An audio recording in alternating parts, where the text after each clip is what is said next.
चलिए जानते हैं आज की देश और दुनिया की सिलेक्टेड काम की और महत्वपूर्ण 50 बड़ी खबरों को सिर्फ 10 मिनट में। पर अभी तक आपने इस वीडियो को लाइक नहीं किया तो लाइक कर दीजिए। पीएम मोदी ने कुल्लू का वीडियो शूट कर सोशल मीडिया पर किया शेयर। लोग बोले काश महंगाई और बेरोजगारी को भी शूट कर पाते। कर्नाटक में भारत जोड़ो यात्रा से जुड़ी कांग्रेस अध्यक्ष सोनिया गांधी, राहुल गांधी और कार्यकर्ताओं के साथ की पद यात्रा। आम आदमी पार्टी के संयोजक अरविंद केजरीवाल 8 और 9 अक्टूबर को गुजरात दौरे पर रहेंगे। कई जनसभाओं को करेंगे संबोधित। सरकारी कर्मचारियों के लिए बड़ी खबर। वित्त मंत्रालय ने अक्टूबर-दिसंबर तिमाही के लिए जनरल प्रोविडेंट फंड की दरों का किया ऐलान। त्योहारों में 3 गुना महंगा हुआ प्लेटफॉर्म टिकट। भीड़ कम करने के लिए केंद्र सरकार ने लिया फैसला। प्रभास और सैफ अली खान की फिल्म आदिपुरुष को लेकर विवाद जारी। राम मंदिर के पुजारी ने की तत्काल बैन की मांग। किसानों के लिए अच्छी खबर। एथेनॉल बनाने के लिए पराली खरीदेगी रिफाइनरी, बदले में मिलेंगे पैसे। गृह मंत्री अमित शाह का बड़ा बयान। कहा मतदाता सूची प्रकाशित होने के बाद जम्मू कश्मीर में पूरी पारदर्शिता से होंगे चुनाव। पहली बार 8 अक्टूबर को दिल्ली से बाहर मनाया जाएगा एयरफोर्स डे। राफेल, सुखोई समेत 75 एयरक्राफ्ट लेंगे हिस्सा। एकनाथ शिंदे सरकार आज पूरा करेगी 100 दिन का कार्यकाल। जनता के सामने कामकाज का ब्यौरा रखेंगे सीएम। इस महीने के तीसरे या चौथे सप्ताह तक अपनी पहली कमर्शियल लॉन्चिंग करेगा इसरो। वनवेव के 36 उपग्रह को एलईओ में भेजेगा। भारत जोड़ो यात्रा के दौरान सोनिया गांधी के जूतों के फीते बांधते नजर आए राहुल गांधी। शशि थरूर बोले मां का तोड़ नहीं। केजरीवाल तक पहुंचा कमीशन का पैसा। बिजली घोटाले का आरोप लगा, बीजेपी ने किया दावा। हिंद देश का प्यारा झंडा। अटारी बॉर्डर पर भारत फहराएगा पाकिस्तानी झंडे से 18 फीट ऊंचा तिरंगा। अलर्ट, 2 पेन कार्ड वाले हो जाए सावधान, लगेगा 10,000 रुपए का जुर्माना। यूपी में मदरसों के सर्वे की प्रक्रिया हुई पूरी। जल्द सरकार को सौंपी जाएगी रिपोर्ट। कर्नाटक में साइबर क्राइम के खिलाफ सीबीआई की ताबड़तोड़ छापेमारी। 16 लोगों को किया गिरफ्तार। 1.89 करोड़ रुपए किए जब्त। गुजरात बना गति शक्ति पोर्टल। लॉन्च करने वाला पहला राज्य। सीएम भूपेंद्र पटेल ने किया लॉन्च। भारत की कफ सीरम दवा बनाने वाली कंपनी के खिलाफ डब्ल्यूएचओ ने जारी किया अलर्ट। गांबिया में 66 बच्चों की मौत से जुड़ा मामला। भारत जोड़ो यात्रा में राहुल गांधी ने कर्नाटक सरकार पर बोला हमला। कहा यह देश की सबसे भ्रष्ट सरकार। सीएम केजरीवाल का तंज। एलजी साहिब मुझे रोज इतना डांटते हैं जितना मेरी पत्नी भी नहीं। राष्ट्रपति द्रौपदी मुर्मू पर कांग्रेस नेता उदित राज ने की विवादित टिप्पणी। भाजपा ने कहा आदिवासी महिला के अपमान पर माफी मांगे कांग्रेस।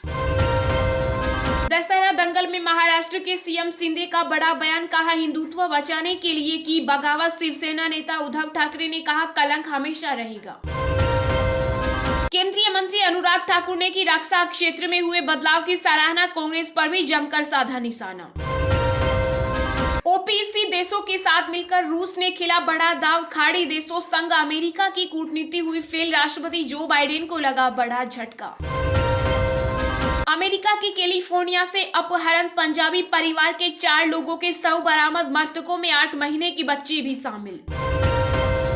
उत्तराखंड के उत्तरकाशी हिमस्खलन में दबे 15 पर्वतारोही को बचाया गया। 16 लोग कैंप में सुरक्षित। सीएम धामी ने लिया जायजा। आरएसएस महिला को बनाया संघ प्रमुख। मोहन भागवत के बयान पर कांग्रेस के वरिष्ठ नेता दिग्विजय सिंह ने किया पलटवार। कपिल सिब्बल भी हुए हमलावर।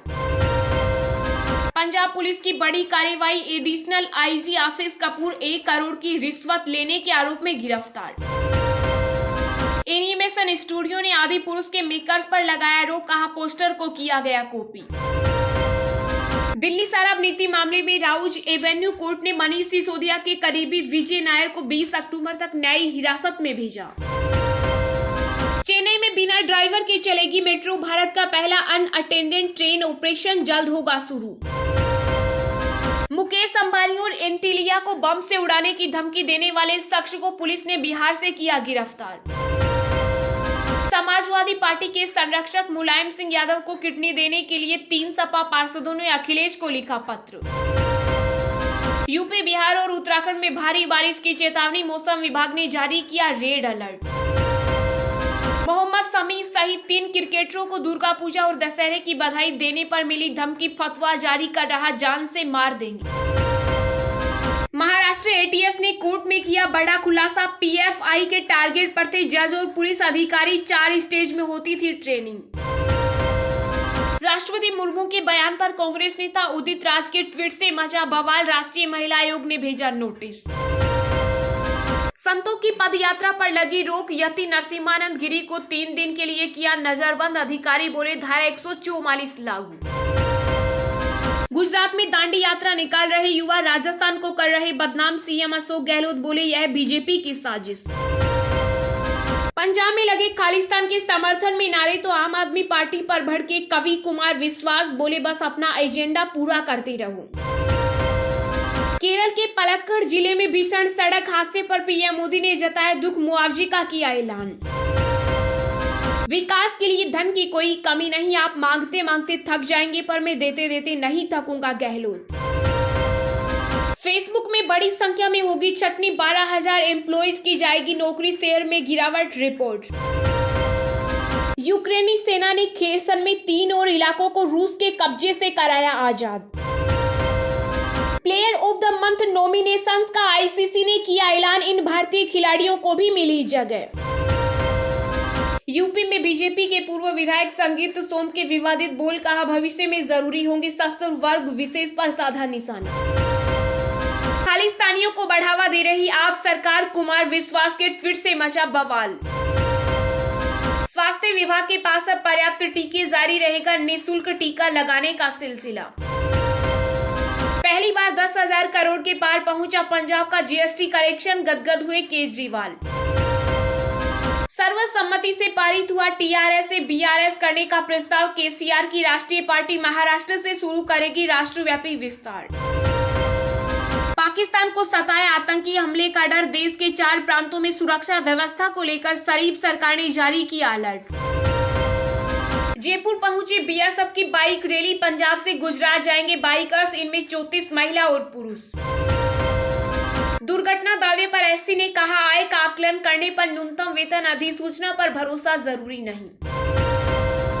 भारत मुक्ति मोर्चा ने नागपुर में की आरएसएस मुख्यालय को घेरने की कोशिश, हिरासत में लिए गए 200 से ज्यादा कार्यकर्ता।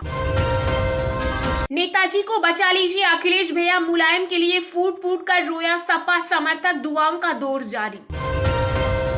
फ्रांसीसी लेखक एनी एर्नोक्स ने जीता साहित्य का नोबेल पुरस्कार। बिटकॉइन पहुंचा $20,000 के पार, डोगी कॉइन के मार्केट प्राइस में आई 8% की तेजी। उत्तरकाशी एवलाज में 5 और शव मिले, अब तक 9 शव बरामद, 22 अब भी लापता, रेस्क्यू जारी। कांग्रेस नेता उदित राज के बयान पर हमलावर हुई बीजेपी, मध्य प्रदेश के गृह मंत्री नरोत्तम मिश्रा ने बताया टुकड़े टुकड़े गैंग का साथी। फेस्टिव सीजन में घर जाने की कर रही है प्लानिंग, तो रेलवे की विकल्प स्कीम के जरिए पाए कंफर्म टिकट। पश्चिम बंगाल के जलपाईगुड़ी में बड़ा हादसा, दुर्गा प्रतिमा विसर्जन के दौरान नदी में डूबने से 8 लोगों की मौत, पीएम मोदी ने जताया दुख। नीतीश मंत्रिमंडल में सुधाकर सिंह के बाद अब जगदानंद दे सकते हैं आरजेडी के प्रदेश अध्यक्ष पद से इस्तीफा, दिल्ली में लालू यादव से करेंगे मुलाकात। पाकिस्तान के पूर्व पीएम इमरान खान के सेना विरोधी बयानों के बीच सेना प्रमुख बाजवा का आश्वासन, बोली राजनीति से दूर रहेगी सेना। अगले साल जून में किंग चार्ल्स III का होगा राज्याभिषेक, ब्रिटेन की गद्दी संभालने वाले सबसे उम्रदराज के होंगे शासक। बॉक्स ऑफिस पर चला अभिनेता सलमान खान चिरंजीवी का जादू, फिल्म गॉडफादर को मिली धमाकेदार ओपनिंग। थाईलैंड में चाइल्ड सेंटर पर पूर्व पुलिस कर्मियों ने बरसाई अंधाधुंध गोलियां, बच्चों समेत 34 की मौत, हमलेवार ने खुद को भी उड़ाया। लोकसभा चुनाव 2024 से पहले सपा और कांग्रेस ने बढ़ाई मायावती की टेंशन, यूपी में दलित वोट में सेंधमारी रोकने के लिए बसपा ने तैयार की रणनीति। मुंबई से गांधीनगर के बीच चलने वाली वंदे भारत ट्रेन का हुआ एक्सीडेंट, इंजन का अगला हिस्सा हुआ क्षतिग्रस्त। महाराष्ट्र की सीएम एकनाथ शिंदे को कटप्पा तो नारायण राणे को कहा मुर्गी चोर, उद्धव ठाकरे ने दशहरा रैली में चलाए शब्दों के तीखे बाण। केरल में टक्कर के बाद पलटी 2 बसें, 5 स्कूली बच्चों समेत 9 की मौत, 38 घायल। देश में बीते 24 घंटों में कोरोना के 2529 नए मामले आए सामने। एक्टिव केस में आई कमी, संक्रमण से 12 मरीजों की हुई मौत। चलिए अब जानते हैं जो आम आदमी के काम की और फायदेमंद खबरें हैं उनको विस्तार से। पर इससे पहले अभी तक आपने इस वीडियो को लाइक नहीं किया तो लाइक कर दीजिए। सरकारी कर्मचारियों के लिए बड़ी खबर, वित्त मंत्रालय ने अक्टूबर-दिसंबर तिमाही के लिए जनरल प्रोविडेंट फंड की दरों का किया ऐलान। जी हां, वित्त मंत्रालय ने जनरल प्रोविडेंट फंड और अन्य प्रोविडेंट फंड के लिए ब्याज दरों का ऐलान कर दिया। वित्त मंत्रालय ने अक्टूबर-दिसंबर तिमाही के लिए जनरल प्रोविडेंट फंड और मिलते जुलते प्रोविडेंट फंड के लिए ब्याज दरों को बिना किसी बदलाव के स्थिर रखा है। वित्त मंत्रालय के डिपार्टमेंट ऑफ इकोनॉमिक अफेयर्स ने इस बारे में सूचना जारी करते हुए कहा कि ये सूचित किया जाता है कि वित्त वर्ष 2022-23 की अक्टूबर-दिसंबर तिमाही के लिए सब्सक्राइबर्स के लिए ब्याज दरों को 7.1% पर बरकरार रखा गया। जनरल प्रोविडेंट फंड और अन्य मिलते जुलते फंड के लिए 1 अक्टूबर 2022 से 31 दिसंबर 2022 तक के लिए 7.1% का ब्याज दर प्रभावी किया जा रहा है।